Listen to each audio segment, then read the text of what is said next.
नमस्कार, स्वागत है एफएम न्यूज देख रहे हैं आप और आपके साथ मैं हूं नितिशा बंसल। मोदी का मुर्मू मॉडल।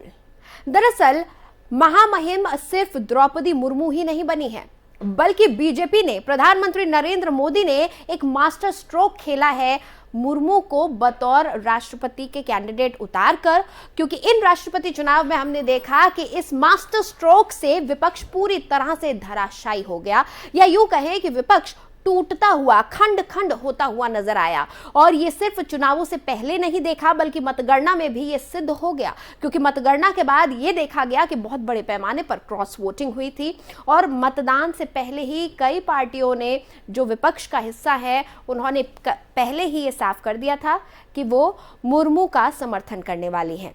अब इसके साथ ही ये भी देखा जा रहा है कि विधानसभा चुनाव पर भी इसका असर पड़ सकता है और 2024 तक प्रधानमंत्री नरेंद्र मोदी अपनी जो प्लानिंग है वो 2024 तक लेकर चल रहे हैं। यानी कि आज मुर्मू की जो विजय हुई है वो 2024 को जीतना लगभग तय करती हुई चल रही है। अब ये हम कैसे कह रहे हैं, इस पर हम एक नजर डाल लेते हैं। सबसे पहले बात हम करेंगे उन दो राज्यों की जहां इस बार चुनाव होने हैं, यानी कि दो राज्यों में 2022 में विधानसभा चुनाव हैं, गुजरात में और हिमाचल में। गुजरात में 14.80% आदिवासी समुदाय की आबादी रहती है, वहीं हिमाचल की अगर बात करें तो 5.71% यहां पर आदिवासी समुदाय के लोग हैं। यानी कि द्रौपदी मुर्मू के महामहिम का चुनाव जीत जाने से, मैडम प्रेसिडेंट के वजह से बीजेपी को कहीं ना कहीं इन विधानसभा चुनावों में भी फायदा मिलेगा। इसके अलावा सिर्फ 2022 ही नहीं, 2023 में भी चुनाव है और 2023 में 9 राज्यों में विधानसभा चुनाव है। उन 9 राज्यों में आदिवासी समुदाय के वोट को किस तरह से इफेक्ट कर सकते हैं वो इन ग्राफिक्स के जरिए आप समझ सकते हैं। देखिए, मेघालय में 86.15% जो है वो आदिवासी समुदाय रहता है। नागालैंड में 85.50% है, त्रिपुरा में 31.80%, कर्नाटक में 7%, छत्तीसगढ़ में 30.60%, मध्य प्रदेश में 21.10%, मिजोरम में 94.40% आदिवासी समुदाय की आबादी है, जबकि राजस्थान में 13.50% और तेलंगाना में 9.30%। यानी कि इन 9 में से करीब 7 राज्य ऐसे हैं, माफ कीजिएगा 6 राज्य ऐसे हैं जहां पर 20% से ज्यादा आदिवासी समुदाय की आबादी रहती है। यानी 20% से ज्यादा जो आबादी है वो आदिवासी समुदाय की है। कहीं ना कहीं वोट बैंक पर इन चुनावों का असर पड़ना तय है। इन 9 राज्यों में, जो इस वक्त हम आपके टेलीविजन स्क्रीन पर दिखा रहे हैं ग्राफिक्स के जरिए, इन 9 राज्यों में 2023 में चुनाव है और इसके बाद 2024 में लोकसभा चुनाव होने हैं। यानी कि प्रेसिडेंट हाउस, विधानसभा और साथ ही साथ लोकसभा, तीनों ही जगह एनडीए, बीजेपी अपना परचम लहराने की तैयारी कर रही है। यूं ही नहीं कहा जाता कि बीजेपी एक इलेक्शन मशीनरी के तरह काम करती है। अब देखिए, इन आंकड़ों से आप समझ सकते हैं कि द्रौपदी मुर्मू, जो कि एक बहुत ही साधारण परिवार से आती हैं, जिन्होंने अपने बचपन में काफी विषम परिस्थितियों का सामना किया, एक सामान्य परिवार से आती थी, कितनी कठिनाइयों से वो स्कूल जाती थी, वहां उन्होंने पढ़ाई करी, उसके बाद उनके निजी जीवन में कई दिक्कतों का उनको सामना करना पड़ा। 4 साल के भीतर उनके पति और 2 बेटों का देहांत हो गया, लेकिन इससे भी वो टूटी नहीं। उन्होंने खुद को और मजबूत बनाया, अपने फौलादी इरादों के साथ वो आगे बढ़ती चली गई। उन्होंने राज्यपाल का कार्यभार भी संभाला ओडिशा में और उसके बाद आज देश की पहली आदिवासी महिला राष्ट्रपति वो बनी है और देश की दूसरी महिला राष्ट्रपति बनी है। 15वीं राष्ट्रपति के तौर पर वो रायसीना हिल्स पहुंच रही हैं। तो ये जो उनका सफर था ये बहुत ही अनोखा था और इसके साथ ही बहुत ही अनोखी और सटीक प्लानिंग के साथ एनडीए ने द्रौपदी मुर्मू को प्रेसिडेंशियल कैंडिडेट के रूप में राष्ट्रपति चुनाव में उतारा था।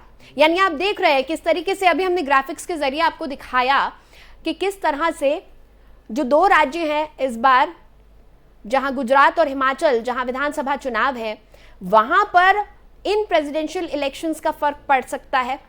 इसके अलावा 9 राज्य हैं जो कि 2023 में जहां पर विधानसभा चुनाव है, तो यानी जब 9 राज्यों के मुख्यमंत्री तय किए जाएंगे तो उस वक्त भी इस प्रेसिडेंशियल इलेक्शन का बहुत असर पड़ने वाला है।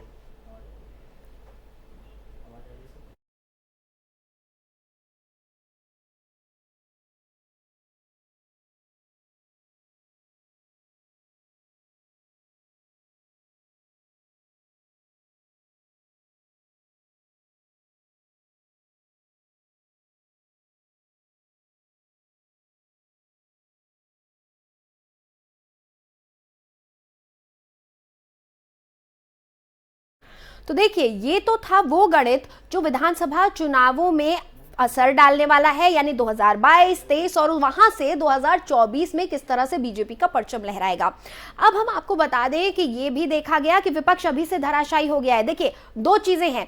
एक तो जब उपराष्ट्रपति चुनाव की बात आई तो पहले ही टीएमसी ने अपना हाथ खींच लिया है, वहीं दूसरी तरफ क्रॉस वोटिंग देखने को मिली है। हम आपको ग्राफिक्स के जरिए बता रहे हैं कि अरुणाचल प्रदेश में 1, असम में 22, बिहार में 6, छत्तीसगढ़ में 6 और गोवा में 4 जो विधायक हैं उन्होंने क्रॉस वोटिंग की है।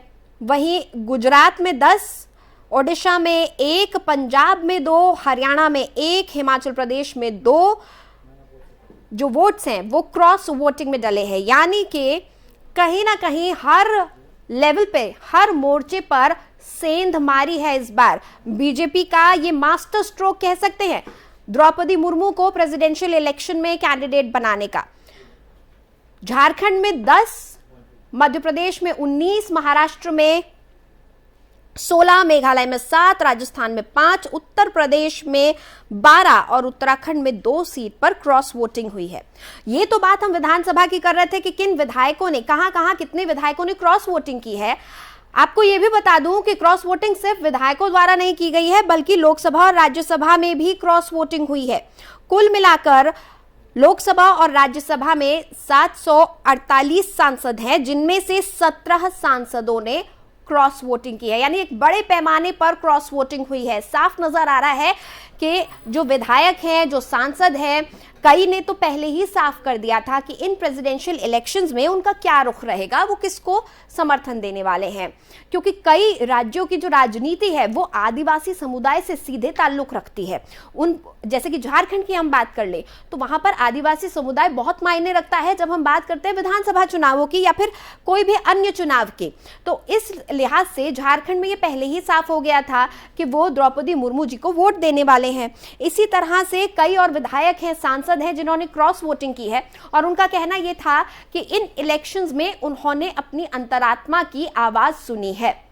कहीं ना कहीं विपक्ष का भी ये मन था, विपक्ष की तरफ से भी कई सांसद और विधायक ऐसे थे जो अपना मन बना चुके थे कि भले ही हम विपक्ष में हैं, भले ही विपक्ष ने साझा रूप से अपना जो कैंडिडेट खड़ा किया है वो यशवंत सिन्हा जी को किया है, लेकिन जब वोटिंग हो रही है तो इंडिविजुअली वोटिंग की है उन्होंने। ये कई विधायकों ने साफ कर दिया। हमने आपको दिखाया कि कितने बड़े पैमाने पर क्रॉस वोटिंग हुई है। विधानसभाओं में क्रॉस वोटिंग हुई है, जो तमाम विधायक हैं उन्होंने क्रॉस वोटिंग की है। इसके अलावा संसद में भी क्रॉस वोटिंग हुई है। 748 सांसदों में से 17 सांसदों ने क्रॉस वोटिंग की है। अब नतीजा ये रहा कि द्रौपदी मुर्मू, जो कि एक आदिवासी समुदाय से संबंध रखती हैं, वो बन गई हैं मैडम प्रेसिडेंट। और मैडम प्रेसिडेंट का ये जो सफर है, ये रायरंगपुर से रायसीना हिल्स तक का ये सफर बहुत ही ज्यादा अनोखा रहा है। इनका ये सफर तो यहां से शुरू हुआ है। इस सफर के साथ एक और सफर शुरू हुआ है, वो है बीजेपी का 2024 जीतने की तैयारी का सफर। माना यह जा रहा है कि जो प्रेसिडेंशियल इलेक्शंस अभी हुए हैं, जिसमें द्रौपदी मुर्मू देश की 15वीं राष्ट्रपति चुनी गई हैं, ये एक पहला कदम है 2024 की जीत की तरफ, पहला कदम है।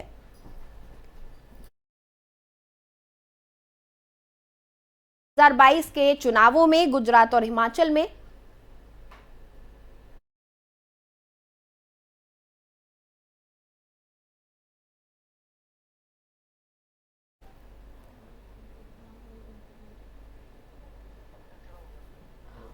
तो वहीं 2023 में जो 9 राज्यों में विधानसभा चुनाव होने वाले हैं उसमें भी इसका असर दिखेगा। और साफ तौर पर जब ज्यादा से ज्यादा विधानसभाओं में बीजेपी को अगर बढ़त मिलती है, इस मास्टर स्ट्रोक का, इस मुर्मू मॉडल का फायदा अगर विधानसभा चुनावों में लगातार मिलता रहेगा तो 2024 की जमीन आप सोचिए कि कितनी पक्की हो जाएगी बीजेपी के लिए। तो बीजेपी की दूरदर्शिता का ये नतीजा माना जा रहा है। बीजेपी की जो प्लानिंग है उसका ये आप एक मॉडल देखिए जो कितना विस्तृत है।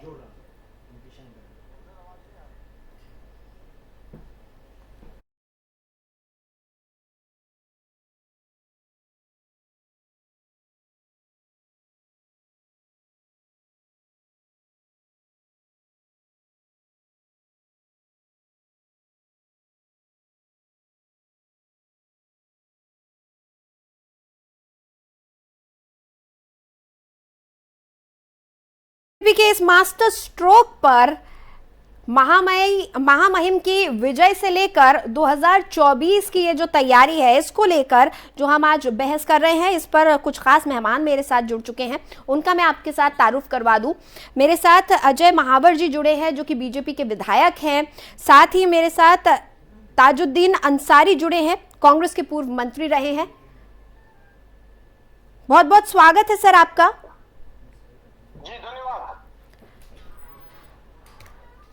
जिस तरह से हम देख रहे हैं महावर जी, आपसे आपके पास सबसे पहले मैं आना चाहूंगी। जिस तरह से हम देख रहे हैं कि ये महामहिम का जो चुनाव हुआ है, इसमें आदिवासी समुदाय का जो योगदान है, जो कार्ड एक हम कह सकते हैं खेला गया है, ये आगे भी फायदा करने वाला है बीजेपी को। जो हमारा, जितना हमें समझ में आ रहा है बीजेपी का अंक गणित 2022 के चुनाव में, 2023 के विधानसभा चुनावों में काफी फायदा मिल सकता है आपको।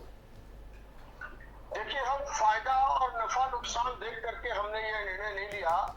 हमारे नेतृत्व ने ये निर्णय लिया है। 70 सालों में पहली बार मौका मिला है कि आजादी के अमृत महोत्सव पर एक शेड्यूल ट्राइब महिला, जिसने अपने जीवन में एक लंबा संघर्ष देखा है, दुख भी देखा है, प्रशासनिक अनुभव भी पढ़ी लिखी है, और एक सामाजिक जन सेवा की उनकी जीवन की भूमिका रही है, ऐसी महिला को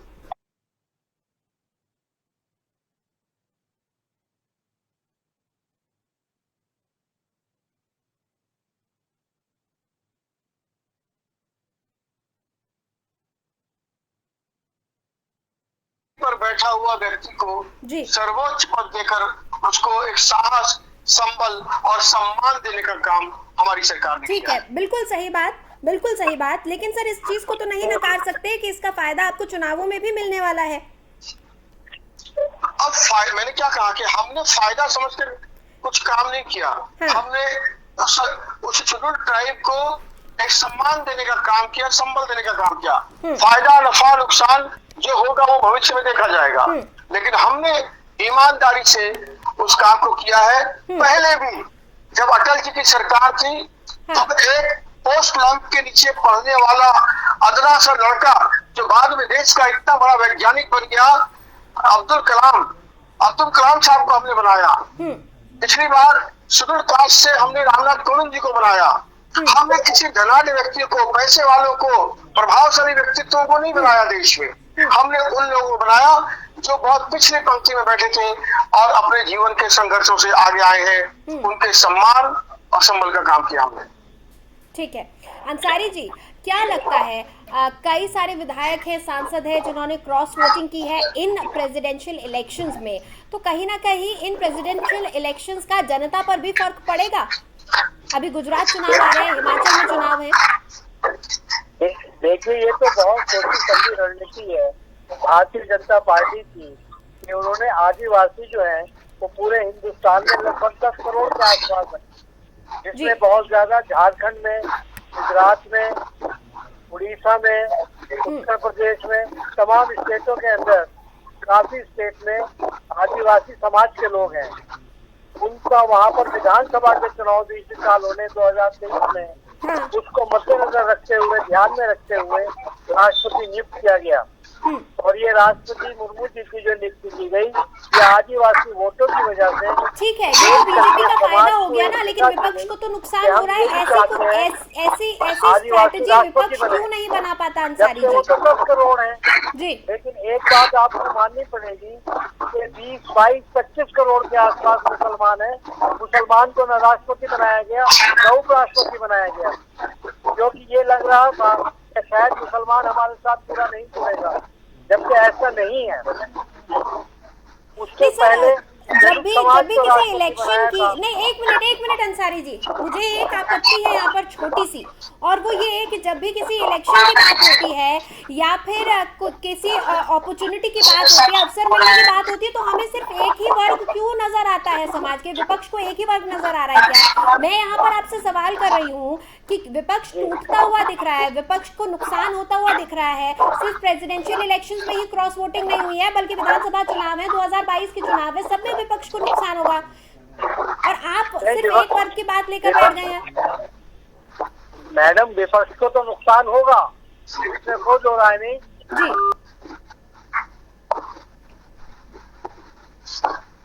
अरे आवाज कट गई।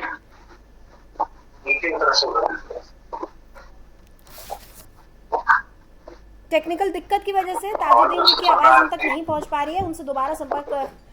हाँ आवाज आ रही है।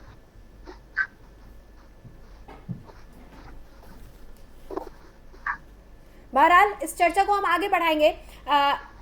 बीजेपी के पास मैं फिर से एक बार आना चाहूंगी।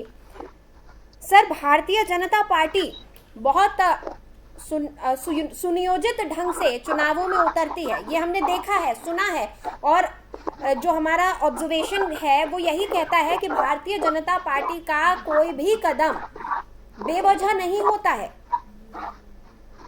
नहीं, देखिए विपक्ष की कंगाली का हाल क्या है जी। कि उन्हें तो अपना प्रत्याशी भी नहीं मिला।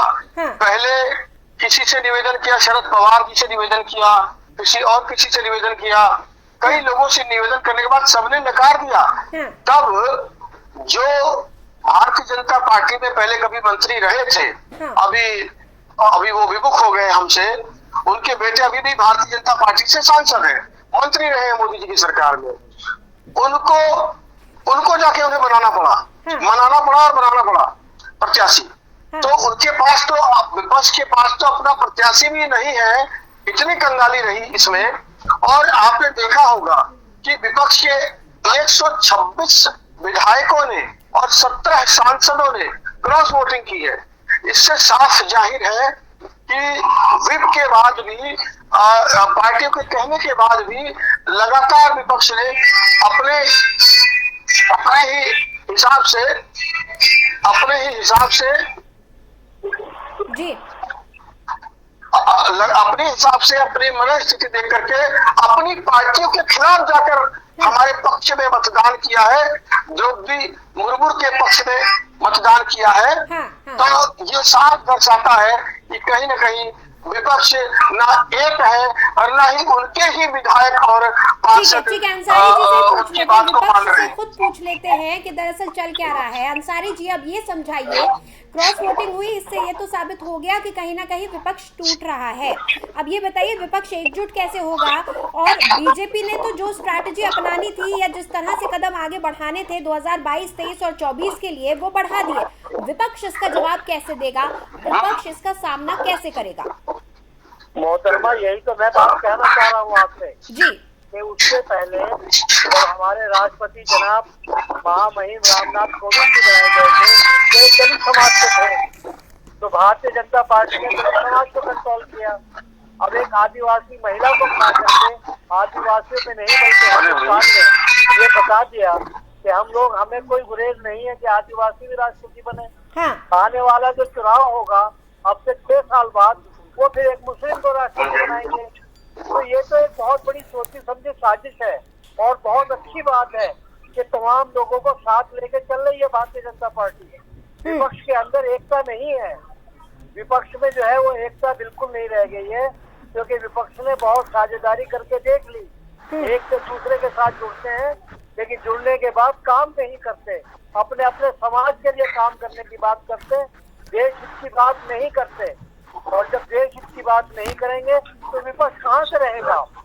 आप मुझे एक छोटी सी बात बताइए, सबका साथ सबका विश्वास, इस नारे पे अगर अमल किया जाए तो इससे तो अच्छा तो नारा ही नहीं है। यही नारा मैं भी चाहता हूँ, यही नारा आप भी चाहते हैं, यही मेरे दोस्त विधायक भी चाहते हैं। सब लोग एक ही नारा चाहते हैं कि सबका विकास हो, सब हम हिंदुस्तानी हैं, सब हम भारतवासी हैं, चाहे वो किसी भी समाज से आते हो।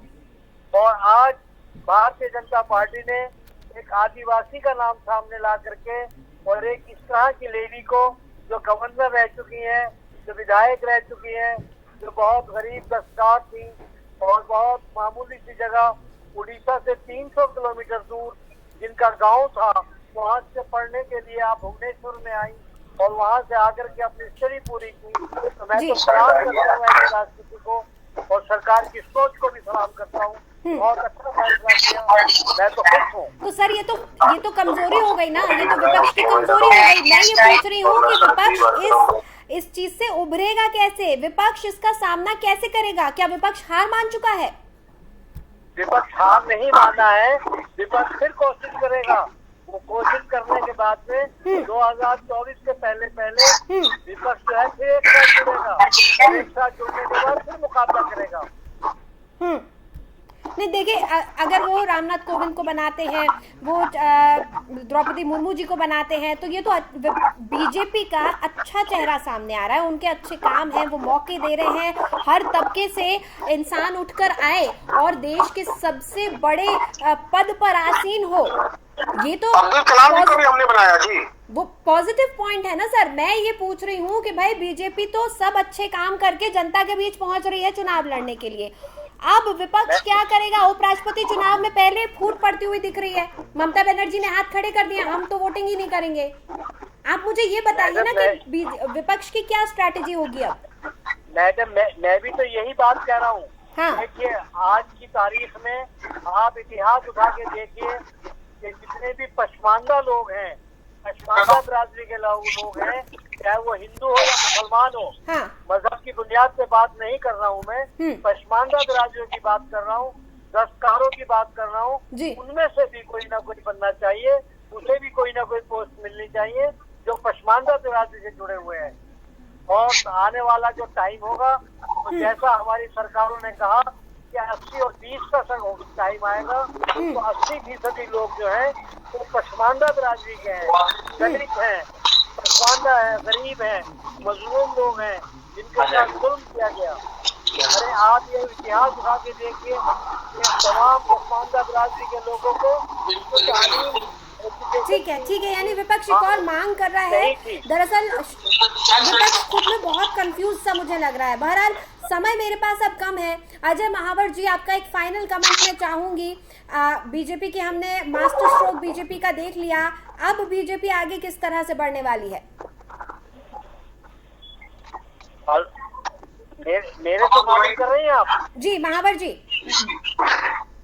आपका एक फाइनल कमेंट।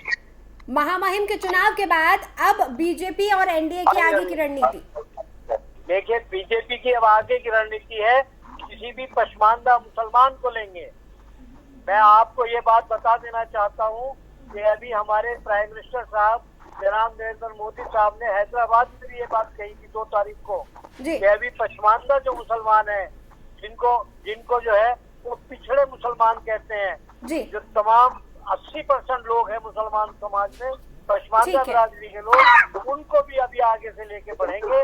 और मैं समझता हूँ अगर ये ऐसा करते हैं तो मुसलमानों को भी कोई गुरेज नहीं है। बिल्कुल सही बात है, हर तबके से इंसान उठकर आगे आना चाहिए और देश की तरक्की में भागीदारी करनी चाहिए। बहुत बहुत शुक्रिया ताजुद्दीन अंसारी जी और अजय महावर जी हमारे साथ जुड़ने के लिए, इस चर्चा में शामिल होने के लिए।